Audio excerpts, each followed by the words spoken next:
কাজেরও মেয়ে। আমি তো সেটাই চাই। জি জি। ঋতিকা কি হইতেছে এগুলা? বুঝলাম না, আমি কি করতেছো তুমি?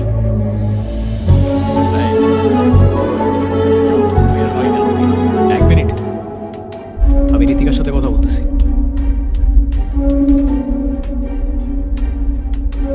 ঋতিকা, তুমি শুধু একবার বলো এসব তোমার অনিচ্ছা হইতেছে, আমি সব ঠিক করে দেব।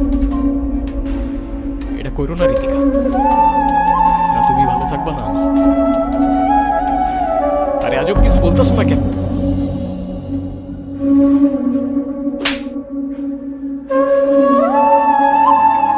তুই যেই হোস না কেন, তাতে আমার কিচ্ছু যায় আসে না।